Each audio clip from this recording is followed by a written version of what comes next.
नमस्कार, मैं अंकित स्वागत करता हूं आप सभी का हमारे YouTube चैनल ऑनलाइन प्रेप में। आज के इस क्लास में हम लोग पढ़ेंगे, जैसा कि आप लोग स्क्रीन पर देख सकते हैं, समास।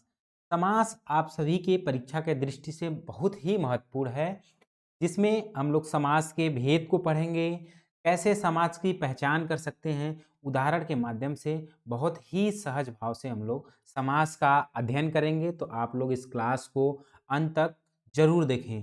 जो भी स्टूडेंट बीएड इंट्रेंस एग्ज़ाम की तैयारी करना चाहते हैं, जो भी अभी तक हमारे पेड कोर्स को नहीं ज्वाइन किए हैं, हमारे दिए गए कॉन्टैक्ट नंबर पे कॉल या मैसेज करके जानकारी प्राप्त करके हमारे पेड कोर्स से जुड़ सकते हैं। तो चलिए आज की क्लास की शुरुआत करते हैं। समास। सबसे पहले हम लोग समास को समझेंगे कि समास क्या है, समास की परिभाषा क्या है, उसके बाद उसके भेद पर को हम लोग पढ़ेंगे। समास की परिभाषा क्या है? दो या दो से अधिक शब्दों के मेल से, यानी आप लोग ध्यान रखेंगे, दो या दो से अधिक शब्दों के मेल से जब एक नया शब्द बनता है, क्या नया शब्द एक बनता है जिसका एक सार्थक अर्थ होता है, यानी जो नया शब्द बनता है वह एक सार्थक अर्थ प्रदान करता है, उसे हम लोग या कह सकते हैं, उसे क्या कहते हैं, उसे समास कहते हैं। समास को के भेद को पढ़ने से पहले हम लोग जानेंगे चार महत्वपूर्ण जो तथ्य हैं, उसका अध्ययन करेंगे, जिसमें हम लोग जानेंगे कि समस्त पद क्या होता है। सबसे पहले हम लोग समस्त पद को देखेंगे, फिर उसके बाद पूर्व पद क्या होता है समास में, उसके बारे में हम लोग अध्ययन करेंगे, उसे हम लोग समझेंगे। उत्तर पद क्या होता है, फिर उसके बाद समास विग्रह क्या होता है। यह आप सभी लोगों के लिए जब समास पढ़ेंगे तो यह इसकी जानकारी होना बहुत ही आवश्यक है, तभी आप कोई भी उदाहरण दिया हो एग्जाम में, समास की पहचान बहुत ही सहज ढंग से जो है कर सकते हैं। ठीक है। समस्त पद, जिसे सामासिक पद या संक्षेप कहते हैं, सामासिक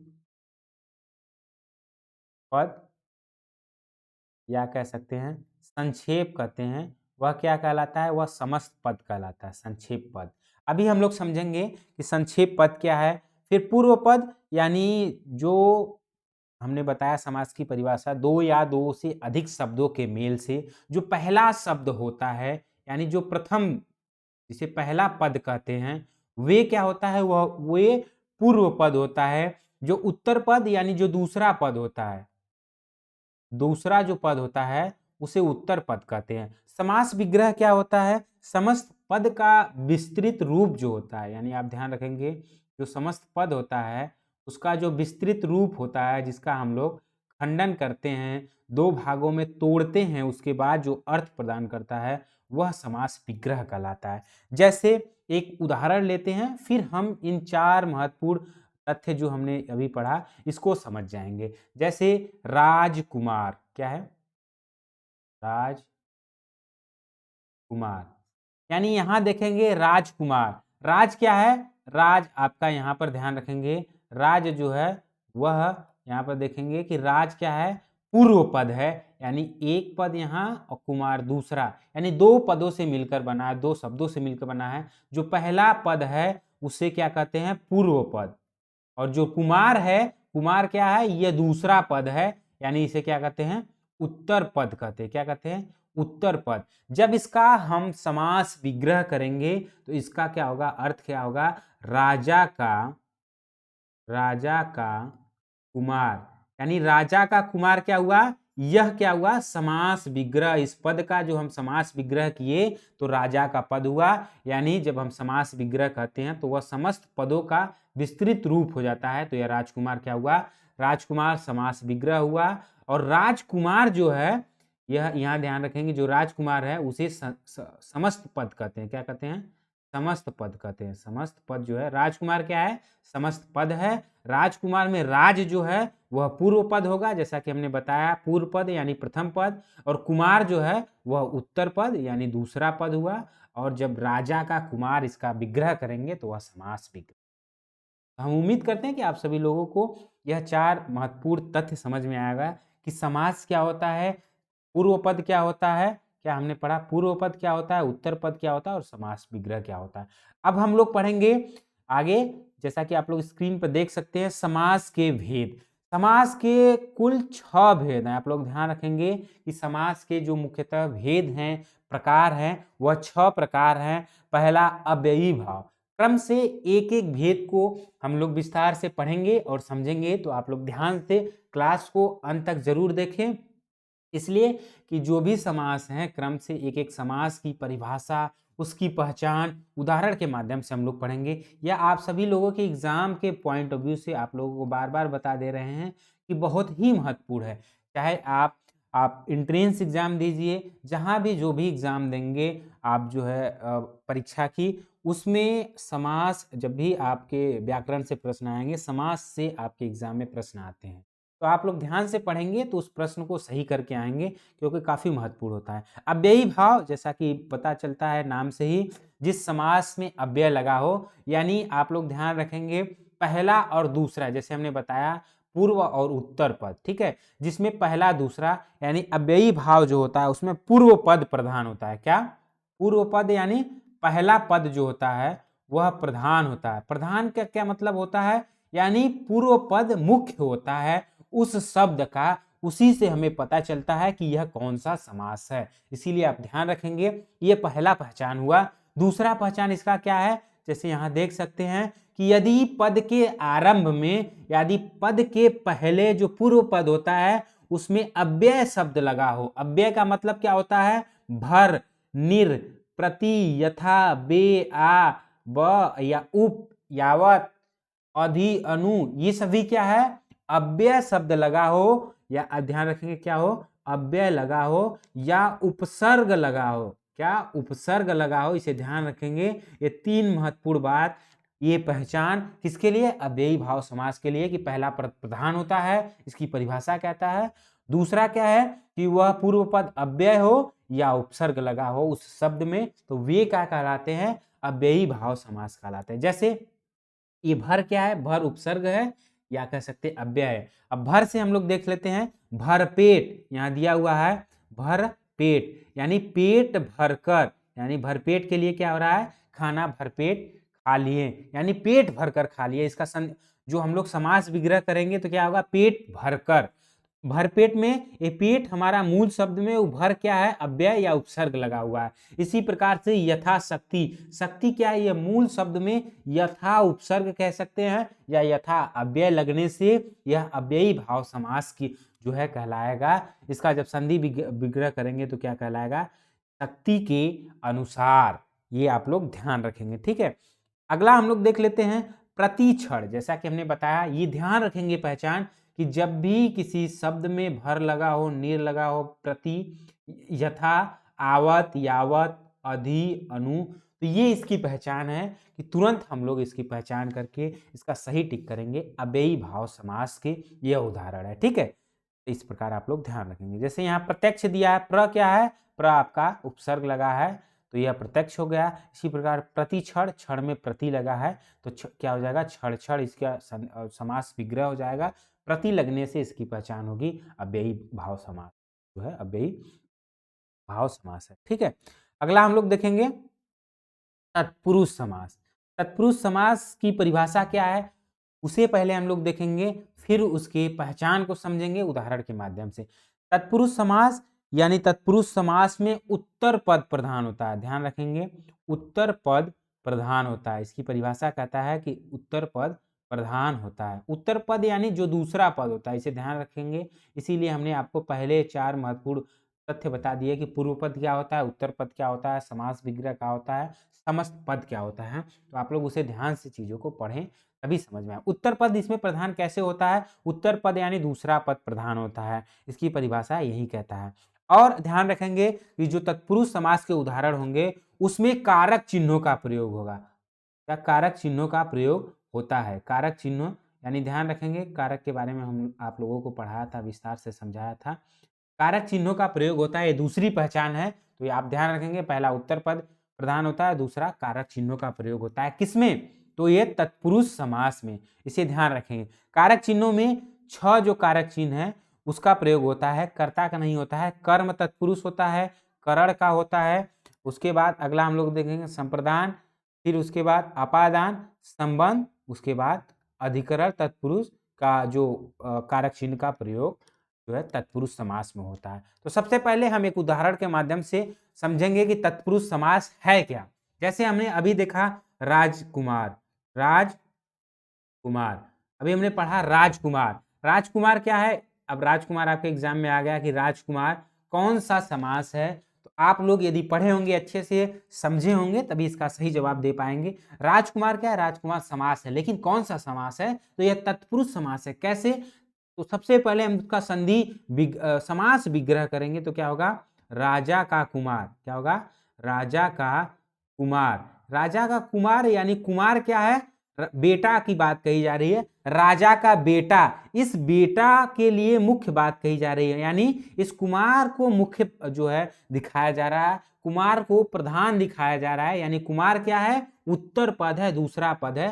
राजकुमार, जैसे राजा के बेटे की बात कही जा रही है, किसी को जैसे दिखा के ये राजकुमार है, यानी राजा का बेटा है, यानी उस बेटे की बात कही जा रही है। तो बेटा क्या हुआ यहाँ? कुमार मुख्य हुआ, यानी उत्तर पद हुआ। तो इसीलिए राजकुमार जो है तत्पुरुष समास कहलाएगा। जब हम इसका संधि जो समास विग्रह करेंगे तो आप लोग ध्यान रखेंगे का चिन्हों का प्रयोग हुआ है।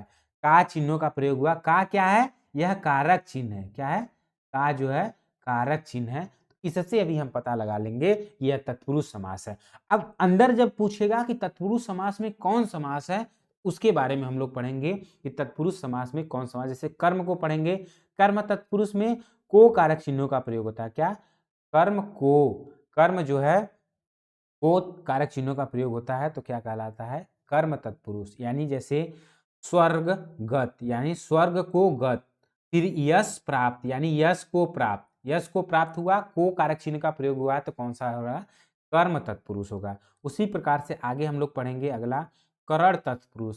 यानी अभी हमने राजकुमार के उदाहरण के माध्यम से तत्पुरुष समास को समझा। अब तत्पुरुष समास के अंदर जो 6 समास हैं कारक चिन्हों के अनुसार, जो कर्म करण तत्पुरुष है, संप्रदान तत्पुरुष है, उन्हें समझ रहे हैं। तो आप लोग ध्यान से समझेंगे। जहां आपको समझ में ना आए उसे आप वीडियो को पॉज करिए और बहुत ही आसानी से ध्यान से आप लोग सुनिए, बातों को सुनिए कि कहाँ महत्वपूर्ण चीज़ें बताई जा रही, कैसे पहचान कर सकते हैं। उसके साथ साथ आप अपने पेन कॉपी जो लेकर बैठे और नोट भी करते रहिए, ठीक है। जब उसके बाद भी ना समझ में आए तो आप लोग कमेंट बॉक्स में कमेंट भी कर सकते हैं। करण तत्पुरुष क्या है? करण में जो करण कारक होता है उसमें से, आप लोग ध्यान रखेंगे, से कारक चिन्ह का प्रयोग होता है। जैसे रेखांकित यानी रेखा से अंकित, उसी प्रकार से तुलसीकृत यानी तुलसी द्वारा कृत। यानी आप ध्यान रखेंगे जब हमने कारक पढ़ा था तो जब करण का प्रयोग होता है उसमें से और के द्वारा, तो इसमें से और के द्वारा जो होता है वह उस कार्य का साधन बनाया जाता है, यानी माध्यम बनाया जाता है। तुलसी कृत यानी तुलसी द्वारा कृत, तुलसी द्वारा लिखित। तो तुलसी द्वारा लिखित यानी यहाँ ध्यान रखेंगे द्वारा प्रयोग हुआ है तो करण होगा। उसी प्रकार से मंदांध यानी मदांध मतलब मद से अंध, यह क्या होगा? मुंह मांगा यानी मुंह से मांगा, यानी से प्रयोग हुआ। तो से क्या होता है? कर्म को करण से, आप ऐसे ध्यान रखेंगे, करण से यानी करण तत्पुरुष है तो से कारक चिन्ह का प्रयोग हुआ है तो से जो है करण कारक होता है। उसी प्रकार अगला हम लोग देखेंगे संप्रदान तत्पुरुष। संप्रदान में होता है के लिए, आप ध्यान रखेंगे के लिए कारक चिन्ह का प्रयोग होता है। किसका?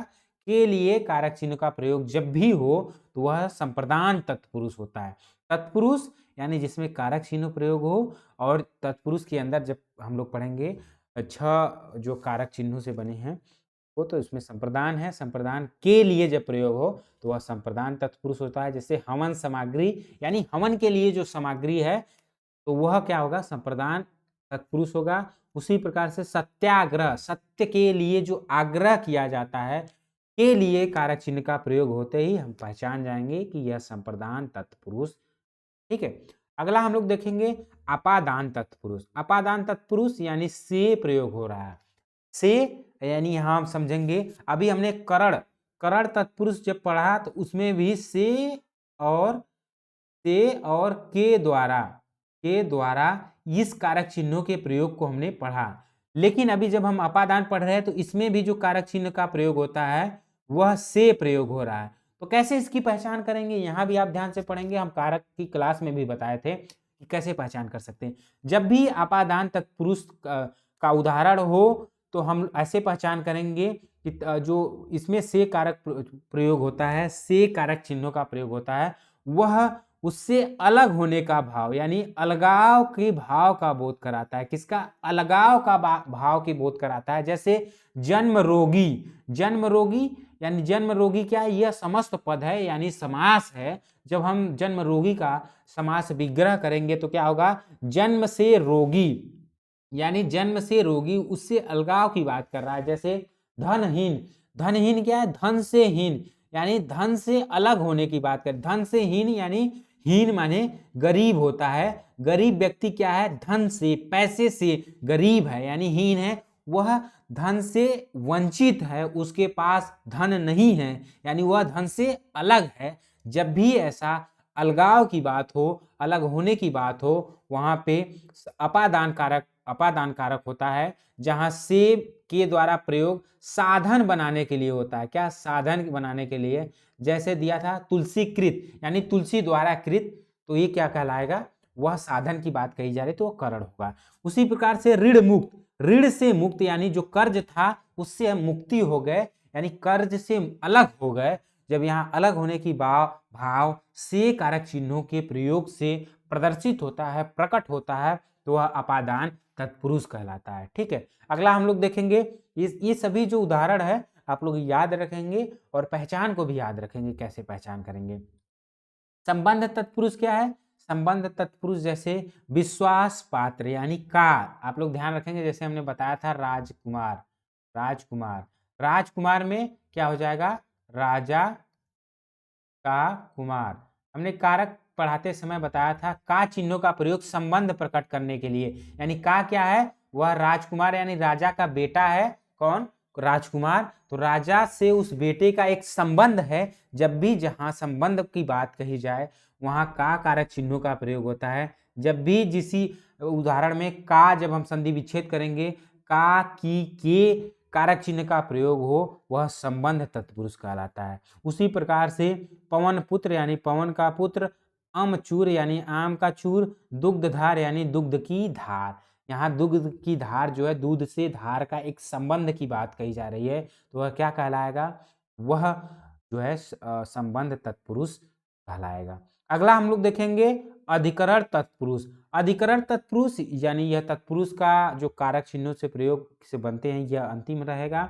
इसमें पर या में या पर कारक चिन्हों का प्रयोग होता है। किसका? में या पर कारक चिन्हों का प्रयोग होता है, वह अधिकरण कहलाता है। हम लोग अधिकरण तत्पुरुष पढ़ रहे हैं। तत्पुरुष यानी जिसका उत्तर पद प्रधान होता है। तो क्या है? आत्मविश्वास यानी विश्वास क्या है? दूसरा पद है, तो यह प्रधान है यानी आत्मा का विश्वास। रणधीर यानी रण में धीर, यानी रण जो है युद्ध में धीर यानी धैर्य रखने वाले को रणधीर कहा जाता है। उसी प्रकार से धर्मवीर यानी धर्म में जो वीर होता है उसे रणवीर कहा जाता है। तो वीर क्या है? यह उत्तर पद है, इसमें उत्तर पद प्रधान है। क्या है? वीर कौन है? धर्म में, यानी धर्म में वीर कौन है? तो यहाँ धर्म है, धर्म क्या है? पूर्व पद है। तो इसके धर्म और वीर के बीच में कारक चिन्ह का प्रयोग हुआ है, तो यह क्या कहलाएगा? यह अधिकरण तत्पुरुष कहलाएगा। ठीक है, तो हम उम्मीद करते हैं कि आप सभी लोग तत्पुरुष को समझ गए होंगे। अब अगला हम लोग पढ़ेंगे, ये रहा, आप लोग ध्यान रखेंगे, हम लोग जो है समास के मुख्यतः 6 भेद पढ़ेंगे। अभी हमने अव्ययी भाव और तत्पुरुष को पढ़ा था। ये जो अभी हमने कर्म, करण, अपदान को पढ़ा है, ये तत्पुरुष के अंतर्गत आता है। अब तीसरा हम लोग पढ़ेंगे जो समास के भेद हैं, उसको हम लोग ध्यान रखेंगे। कर्मधारय समास, जैसा कि आप लोग स्क्रीन पर देख सकते हैं। कर्मधारय समास यानी कर्मधारय समास में उत्तर पद प्रधान होता है। आप लोग ध्यान रखेंगे, कर्मधारय समास जो होता है उसमें उत्तर पद प्रधान होता है। उत्तर पद यानी जो तीसरा पद होता है वह कर्मधारय समास में प्रधान होता है। और रही बात, यह पहचान है, पहला पहचान है। दूसरा पहचान क्या है कर्मधारय समास का? उपमेय और उपमान का संबंध होता है। तीसरा होता है विशेष्य और विशेषण का संबंध होता है। क्या?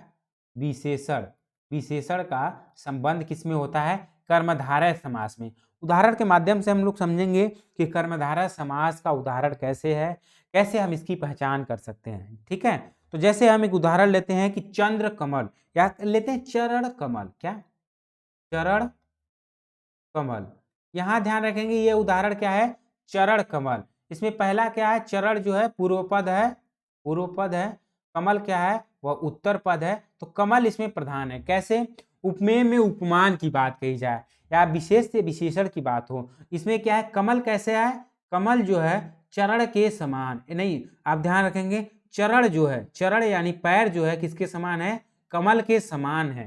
यहाँ ध्यान रखेंगे जो पैर है, चरण मतलब पैर जो है वह कमल के समान है। तो कमल क्या हुआ, कमल आपका विशेष हुआ, क्या हुआ, कमल जो है यहाँ आपका, आप ध्यान रखेंगे किसी के समान जो विशेषता, जब यहाँ कमल जो होगा वह विशेषण हुआ, कमल विशेषण हुआ, और चरण जो है वह विशेष हुआ।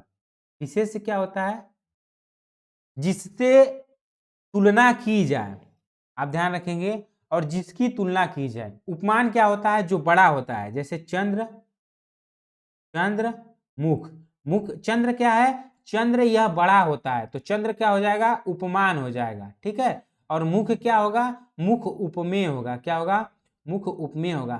चंद्रमुख जो होता है यह कर्मधारय समास होता है, क्योंकि चंद्रमुख में उपमेय और उपमान के बीच जो है यह जो है कि विशेषता बताई जा रही है, इसीलिए चंद्रमुख जो है कर्मधारय होगा।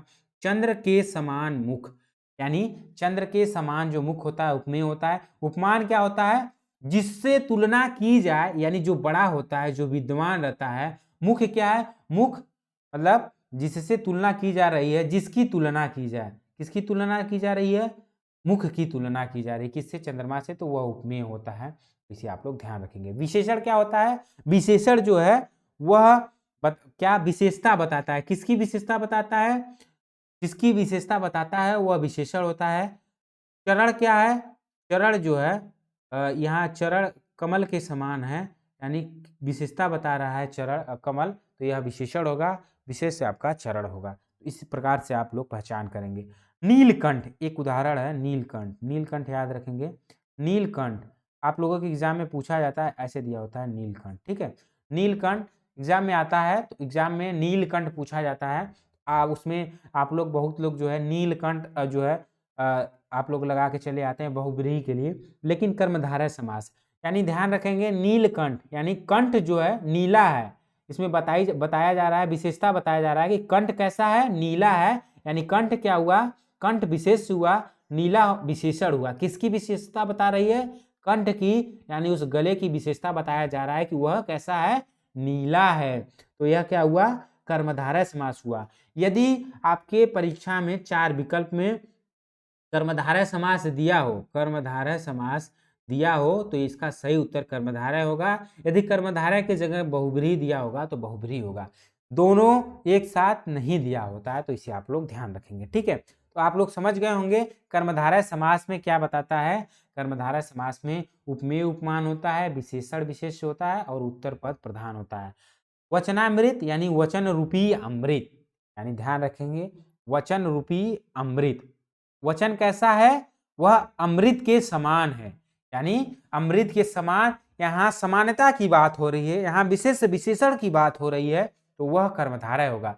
इस प्रकार आप तुलना करेंगे, जहाँ तुलनात्मक बात हो, उपमा उपमा की बात हो, वहाँ हमेशा सदैव कर्मधारय समास होगा। तो आप लोग ध्यान रखेंगे, आप लोगों को एक एक समास को इतना पहचान के साथ बताना इसलिए जरूरी है कि आप लोग इस क्लास में समास को अच्छे से समझ जाए, ताकि आपको कहीं और से, किसी और जगह से, किसी और बुक से पढ़ने समझने की ज़रूरत न हो, आप अपने एग्जाम में अच्छा करके आएँ, ठीक है।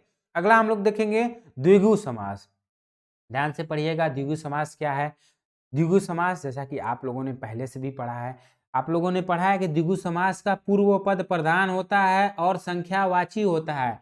आप लोग इसकी पहचान सबसे पहला करेंगे कि यह इसका जो पूर्व पद होता है वह प्रधान होता है। दूसरा इसकी पहचान कैसे करेंगे, आप लोग नोट कर लेंगे, यह संख्यावाची होता है। क्या होता है, संख्यावाची होता है। कौन, द्विगु समास संख्यावाची होता है। इसमें समूह, आप लोग तीसरा भी नोट कर लेंगे, समूह और समाहार, समाहार को प्रदर्शित करता है। कौन? द्विगु समास। इसे हम लोग पढ़ेंगे अच्छे से और समझेंगे। चलिए इसकी परिभाषा को देखेंगे। जैसे पूर्व पद प्रधान होता है, संख्यावाची होता है। अब हम ले लेते हैं चौराहा। क्या? चौराहा यानी चौ यानी 4 राहों का समूह। इसका क्या होगा?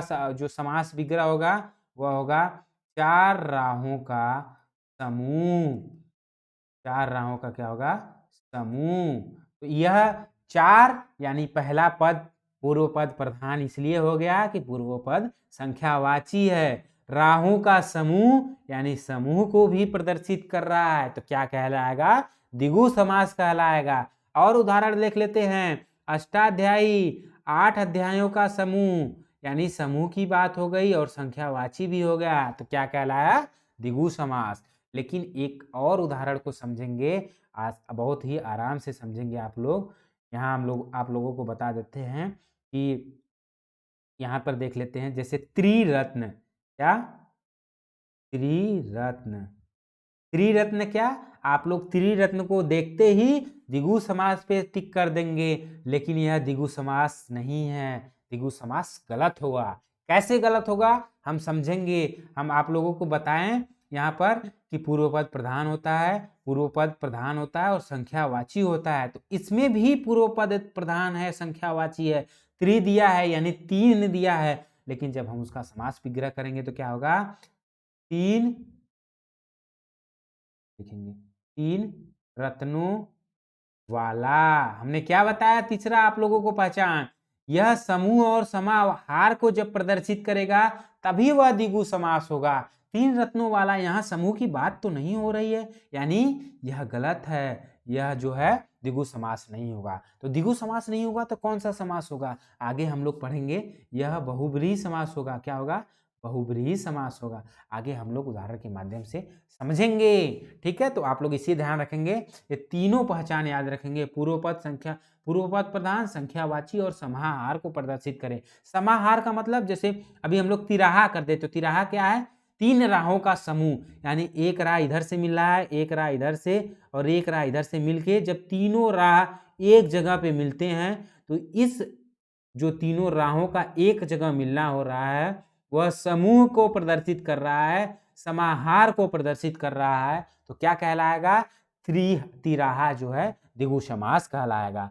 अब यहाँ देखेंगे तिरंगा यानी 3 रंगों का समाहार। समाहार आते ही द्विगु समास। दोपहर यानी 2 पहरों का समाहार क्या कहलाएगा? द्विगु समास कहलाएगा। द्वंद्व समास। अब द्वंद्व समास को हम लोग पढ़ेंगे।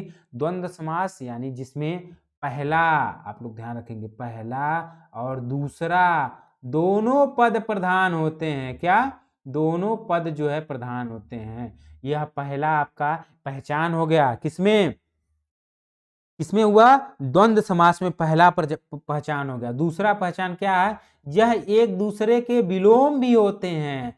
तीसरा क्या हुआ? यह एक दूसरे के पूरक भी होते हैं। आप लोग इस तरीके से भी पहचान करते हैं कि इसमें योजक चिन्हों का प्रयोग होता है। ऐसे डैश दिया होता है, जिसमें डैश यानी योजक चिन्ह भी होता है, तो वह द्वंद्व समास होता है। तो कहीं कहीं यह योजक चिन्ह साबित नहीं होता, इसे भी समझ लेंगे।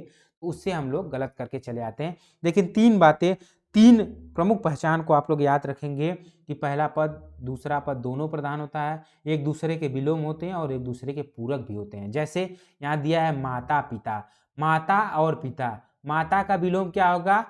माता का विलोम पिता होगा, पिता को विलोम माता होगा। माता और पिता जो है दोनों प्रधान हैं, यानी पहला दूसरा दोनों पद माता और पिता दोनों प्रधानता है, इसीलिए यह द्वंद्व समास होगा। माता का पूरक भी है पिता और पिता का पूरक क्या है? माता। उसी प्रकार से धर्माधर्म यानी ध्यान रखेंगे इस प्रकार होगा, तो आप लोग धर्माधर्म यानी धर्म और अधर्म। धर्म का विलोम क्या होगा? अधर्म, और धर्म का पूरक भी अधर्म होगा। उसी प्रकार से दिन रात यानी दिन और रात के बीच में डैश लगा हुआ है यानी योजक चिन्ह लगा है, तो इससे भी पहचान करेंगे कि द्वंद्व समास है। लेकिन वह कहीं कहीं गलत साबित होता है। जैसे यहाँ दे, तो आप ध्यान रखेंगे दिन और रात यानी दिन का विलोम क्या है? दिन का विलोम रात होगा। दिन और रात दोनों पद इसमें प्रधान है, तो यह द्वंद्व समास होगा। जैसे देवासुर, देवासुर आपके एग्जाम में दे दे तो आप लोग इसमें कहेंगे कि इसमें तो योजक चिन्ह नहीं प्रयोग हुआ है, तो कैसे यह द्वंद्व समास होगा? लेकिन देवासुर क्या है? देवासुर सही में क्या है? यह द्वंद्व समास का उदाहरण है। कैसे? जब इसका हमने पहले बताया कि जब भी उदाहरण आए तो उसका क्या करेंगे? समास विग्रह करेंगे, तभी उसकी पहचान कर सकते हैं। देवासुर यानी देव और असुर, यानी देव और असुर, यानी असुर कौन होता है? राक्षस। देव कौन होता है? भगवान, देवता। भगवान का विलोम क्या होता है? राक्षस, यानी देव का असुर। और का प्रयोग हुआ, और किसमें होता है? और हमेशा जो है द्वंद्व समास में, और जो समास विग्रह में प्रयोग होता है वह हमेशा द्वंद्व समास में प्रयोग होता है। ऐसे आप ध्यान रखेंगे। अगला पढ़ेंगे समास में, और अंतिम जो समास है बहुब्रीहि समास, उसको पढ़ेंगे और उसकी पहचान को समझेंगे। बहुब्रीहि समास में पहला, ध्यान से सुनिए, बहुब्रीहि समास में पहला और दूसरा दोनों पद प्रधान न होकर तीसरा पद प्रधान होता है। कौन? तीसरा पद प्रधान होता है। इसे लिख भी लेंगे। तीसरा पद जो है प्रधान होता है, वह क्या कहलाता है? वह बहुब्रीहि समास कहलाता है।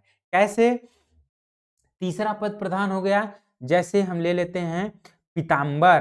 पीताम्बर का जो हम लोग समास विग्रह करेंगे क्या होगा?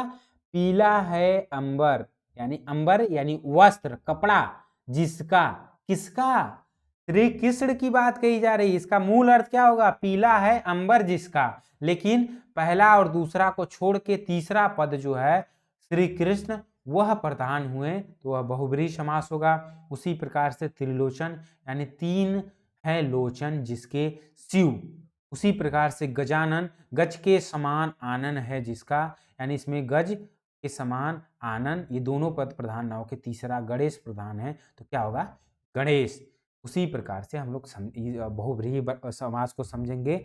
यहां देखेंगे दिया हुआ दिगंबर, दिशाएं हैं अंबर जिसकी, यानी शंकर की बात कही जा रही है। पतझड़, पतझड़ को ध्यान रखेंगे, झड़ते हैं पत्ते जिसमें, दोनों पद प्रधान न होकर तीसरा पद, झड़ते हैं पत्ते जिसमें, यानी उस ऋतु की बात कही जा रही है, उस मौसम की बात कही जा रही है, यानी विशेष ऋतु, पतझड़ की ऋतु। ठीक है, अब हम लोग समझेंगे थोड़ा से यहाँ पर चीजों का। ये आप लोगों ने 6 जो समास के भेद थे उसे हमने विस्तार से समझा और जाना। यहाँ हम लोग समझ लेते हैं और चीजें जो कभी कभी एग्जाम में पूछा जाता है, जैसे द्विगु और बहुब्रीहि। बहुब्रीहि समास में अंतर, कैसे अंतर को समझ लेंगे? यहाँ पर आप लोग ध्यान से चीजों को देखिए। अंतर को कैसे समझ लेंगे? जैसे अभी हमने बताया नीलकंठ, यानी जब भी नीलकंठ आए उसमें आप देखेंगे आपके उदाहरण में या तो कर्मधारय होगा या तो बहुब्रीहि होगा, यह दोनों के लिए प्रयोग होता है। नीलकंठ जो है नीला नहीं होगा, नीला है कंठ जिसका, नीला है कंठ जिसका, यानी बहुब्रीहि समास होगा। अर्थात शिव, कौन होगा? शिव। पहला दूसरा पद न होके तीसरा पद प्रधान हो रहा है। लेकिन जब हम द्विगु समास के परिप्रेक्ष्य में पढ़ेंगे तो कंठ, यानी कंठ नीला, यानी नीला कंठ किसकी बात कही जा रही है? कंठ की विशेषता क्या है? उसका नीला होना, यानी कंठ की विशेषता है कि कंठ जो है वह नीले रंग की है, तो वह यहाँ विशेषण विशेष की बात हो रही है, उससे तुलना की जा रही है, तो यहाँ पर क्या कहलाएगा? द्विगु समास हो जाएगा। इस प्रकार हम लोग समझेंगे। अगला हम लोग समझ लेते हैं द्वंद्व। द्वंद्व समास व बहुब्रीहि समास में अंतर। बहुब्रीहि समास में अंतर, इसमें अंतर क्या होगा? जैसे अभी हमने पढ़ा कि इसमें हमने बताया कि यह संख्यावाची होता है। कौन? द्वंद्व समास संख्यावाची होता है, पूर्व पद प्रधान होता है, समूह या समाहार को प्रदर्शित करता है। किसको? समाहार को जब प्रदर्शित करे तो वह द्वंद्व समास होता है। बहुब्रीहि समास में पहला दूसरा पद प्रधान न होके तीसरा पद प्रधान होता है। जैसे दशानन, दशानन, यानी आप ध्यान रखेंगे, आप तो कहेंगे कि सर दशानंद यानी 10 हैं जिसके आनन यानी मुख, आनन यानी मुख, 10 तो सर संख्यावाची हुआ, यह द्वंद्व समास हो जाएगा। लेकिन नहीं, यह गलत होगा। द्वंद्व समास क्यों नहीं होगा? हमने बताया था कि द्वंद्व समास में हमेशा समूह और समाहार भी होना चाहिए। तो इसका दशानंद का क्या होगा? समास विग्रह। 10 हैं जिसके आनंद, क्या? 10 हैं जिसके जिसके आनंद यानी मुक्त, अर्थात शिव, अरे सॉरी, अर्थात रावण, रावण की बात करें, तीसरा पद प्रधान हो रहा है, तो यह क्या होगा? यह हमेशा क्या कहलाएगा? यह बहुब्रीहि समास कहलाएगा। द्वंद्व समास में हमेशा क्या होता है? जैसे सप्तऋषि, सप्तऋषि, सप्तऋषि क्या है? 7 ऋषियों का समूह, यानी 7 ऋषियों का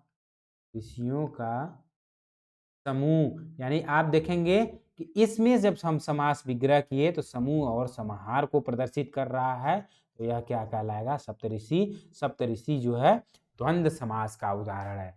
हम उम्मीद करते हैं कि आप सभी लोगों को समास क्या है, समास के कितने भेद हैं, उन भेदों में जो एक 6 समास थे, उन 100 समास को उदाहरण और पहचान के माध्यम से आप लोग समझ गए होंगे और द्विगु और बहुब्रीहि, द्वंद्व और बहुब्रीहि समास में भी अंतर समझ गए होंगे। तो आज की क्लास में इतना ही। हम उम्मीद करते हैं कि आप सभी लोग क्लास को बहुत अच्छे से समझे होंगे। जहां ना समझ में आए एक बार फिर से बता दे रहे हैं, वीडियो को पॉज करिए, अच्छे से देखिए, चीज़ों को सुनिए, पहचान से करिए, ताकि आपको किसी और बुक और किसी चीज़ का सहारा न लेना पड़े और आसानी से आप समास को समझ जाएं, क्योंकि आपके परीक्षा की दृष्टि बहुत ही महत्वपूर्ण है। तो इसका पीडीएफ आप सभी लोगों को, जो हमारे पेड स्टूडेंट हैं, जिन्होंने हमारे कोर्स को परचेज किया है, उनको उनके टेलीग्राम ग्रुप पर इसका पीडीएफ मिल जाएगा, जहां से वो पीडीएफ के माध्यम से भी वो सहायता ले सकते हैं। तो फिर मिलते हैं अगले क्लास में अगले नए टॉपिक के लेकर। तब तक के लिए नमस्कार।